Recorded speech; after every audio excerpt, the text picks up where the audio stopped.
यीशु ने उसके शिष्यों से कहा, आज रात तुम मुझे त्याग दोगे। मैं नहीं, पतरस ने साहस से कहा। यीशु, मैं तुझे कभी नहीं छोड़ूंगा। आह भरी सुबह को मुर्गों के बांग देने से पहले तुम 3 बार कहोगे कि तुम मुझे नहीं जानते हो। मैं ऐसा करने से पहले मर जाऊंगा, पतरस ने कहा। कि बाग में आए, यीशु ने उसके शिष्यों को उसके साथ प्रार्थना करने के लिए कहा। शिष्य थक चुके थे, वो सो गए। यीशु ने अकेले पिता से प्रार्थना की ताकि उसके दुश्मन उसे मार देना चाहते थे। वो ये भी जानता था कि मरना उसके लिए परमेश्वर की योजना थी। मुझे कोई और मार्ग दिखा, उसने प्रार्थना की। नहीं तो जो तूने कहा मैं वही करूंगा। ज्योति चमकी, यहाँ पर चिल्लाहट थी और सब लोग उठ गए। एक क्रोधित भीड़ धार्मिक अगुओं के द्वारा भेजी हुई आई। यहूदा ने ये दिखाने के लिए कि किस व्यक्ति को पकड़ना है, यीशु का चुंबन लिया। जिसे तुम ढूंढ रहे हो, यीशु ने कहा। जब उसने ये कहा, वो पीछे हटे और जमीन पर गिर पड़े। तब उन्होंने यीशु को पकड़ा और उसे धार्मिक अगुओं के पास ले गए। शिष्य भाग गए, पर पतरस पीछे पीछे गया। उसने ये देखने के लिए कि आगे क्या होगा, एक आंगन में इंतजार किया। क्या तुम यीशु के साथ नहीं थे? किसी ने पूछा। डरे हुए पतरस ने कहा, नहीं। भी यही बात पूछी। तुम गलत हो, पतरस ने कहा। मैं तो यीशु को जानता भी नहीं हूं। पतरस ने यीशु का 3 बार इनकार किया। जब उसने मुर्गे की बांग को सुना, वो बुरी तरह रोया। हाकिम पिलातुस से कहा कि यीशु खतरनाक था और वो राजा होना चाहता था। पिलातुस ने यीशु से पूछा, क्या ये सच है? मैं राजा हूं, यीशु ने उत्तर दिया, पर इस संसार का नहीं हूं। खुश है, पिलातुस ने कहा। यहाँ पर उसको मार देने का कोई कारण नहीं है। मैं इसे आजाद करूंगा। पर भीड़ चिल्लाई, इसे मार दो। यीशु को उसके सिपाहियों से कोड़े मरवाए। उन्होंने उसके सिर पर जबरन एक कांटों का मुकुट रखा।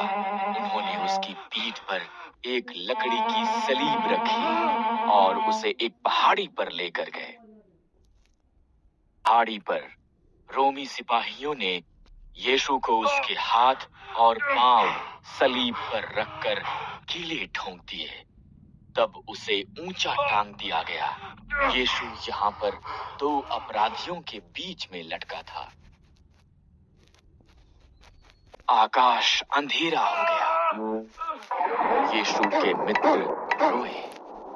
धार्मिक अगुओं ने मजाक उड़ाया और कहा, तुमने दूसरे लोगों को बचाया, तुम अपने आप को क्यों नहीं बचा सकते? पिता, इन्हें क्षमा कर, यीशु ने कहा।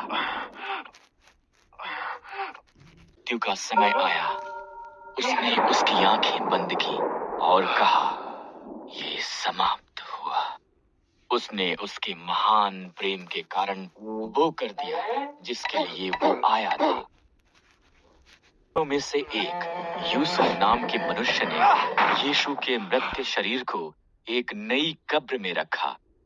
उसने इसके सामने एक बड़ा सा पत्थर रखा। लंबा उदास शुक्रवार समाप्त हो गया था। कुछ स्त्रियां यीशु के शरीर पर सुगंधित वस्तुओं को लगाने के लिए गईं। वो जानती थीं कि एक पत्थर कब्र के मुंह पर रखा हुआ था और दुविधा में थीं कि कैसे वो इसे हटाएंगी। वो वहां पहुंची। पत्थर पहले से ही हटा हुआ था। यीशु का शरीर वहां नहीं था और यहाँ पर स्वर्गदूत कब्र में था। यीशु जीवित है, स्वर्गदूत ने कहा, जाओ, जाकर शिष्यों को बताओ। को बताया।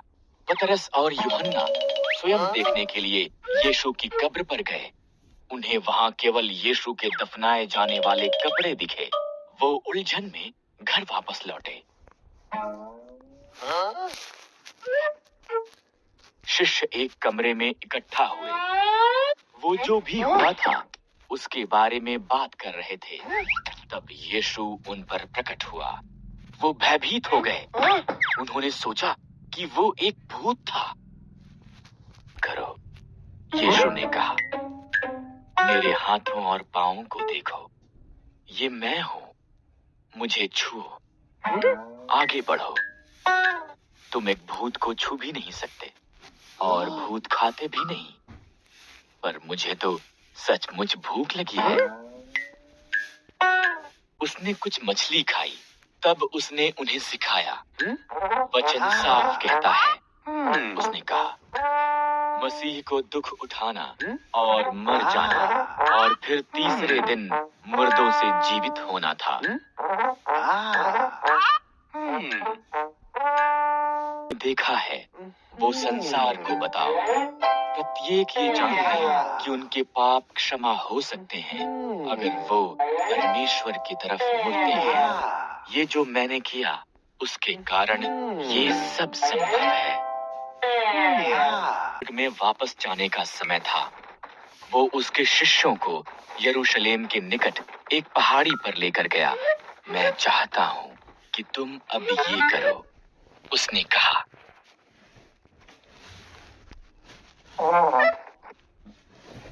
जब तक तुम्हें वायदा किया पवित्र आत्मा नहीं मिल जाता, यरूशलेम में इंतजार करो।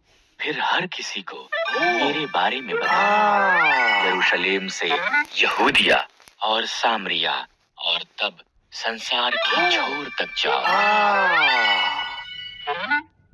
से शिष्य बनाओ, पिता, पुत्र और पवित्र आत्मा के नाम में उन्हें बपतिस्मा दो। सब जो तुमने मुझसे सीखा उन्हें सिखाओ। मैं सदैव तुम्हारे साथ रहूंगा। ऐसा कहा, यीशु आकाश में चढ़ गया। वो तब तक आकाश में ऊपर जाता रहा जब तक एक बादल में अदृश्य नहीं हो गया। उसके शिष्यों ने उसे देखा। वो आकाश की तरफ देखते वहां पर खड़े रह गए। पाक पहने दो मनुष्य प्रकट हुए। यीशु स्वर्ग में चला गया है, उन्होंने बताया। उसी तरह वो वापस भी आएगा। इसलिए शिष्यों ने यीशु की आज्ञा मानी और यरूशलेम में गए। से यहूदी पिंतुकुस्त के त्योहार पर यरूशलेम में थे। यीशु के शिष्य भी वहां पर थे। वो यीशु के वादा किए उपहार का इंतजार करते वहां पर इकट्ठे हुए थे। त्योहार के बीच में परमेश्वर का उपहार आया। ये एक आवाज के साथ आरंभ हुआ, एक भारी आंधी की आवाज, जिसने उस घर को भर दिया जहां पर वो इंतजार कर रहे थे। कुछ आग जैसा उन सभी पर आकर ठहर गया। तब परमेश्वर के पवित्र आत्मा ने कमरे में प्रत्येक को भर दिया और उसने उन्हें भिन्न भिन्न भाषाएं बोलने की सामर्थ्य दी। अन्य भागों से यहूदियों ने उन्हें सुना और आश्चर्यचकित हो, ये लोग हमारी भाषाएं बोल रहे हैं, उन्होंने कहा। और अद्भुत बातें जो परमेश्वर ने की उनकी घोषणा कर रहे हैं। ईश्वर का उपहार है, पतरस ने बताया। लंबे समय पहले इसका वादा किया गया था। ये यीशु मसीह के द्वारा हमारे पास आता है। तुमने उसको सलीब दिया, पर परमेश्वर उसे वापस जीवन में लेकर आया। क्या करना चाहिए? लोगों ने उदास होकर पूछा। बुराई से मन फिराओ, पतरस ने कहा। यीशु मसीह में विश्वास करो, वो आपके पापों को क्षमा करेगा और तुम्हें उसका पवित्र आत्मा देगा। 3,000 लोगों ने बपतिस्मा लिया। वो उन बहुत से लोगों में पहले थे जिन्होंने यीशु पर उनका उद्धारकर्ता करके भरोसा किया था।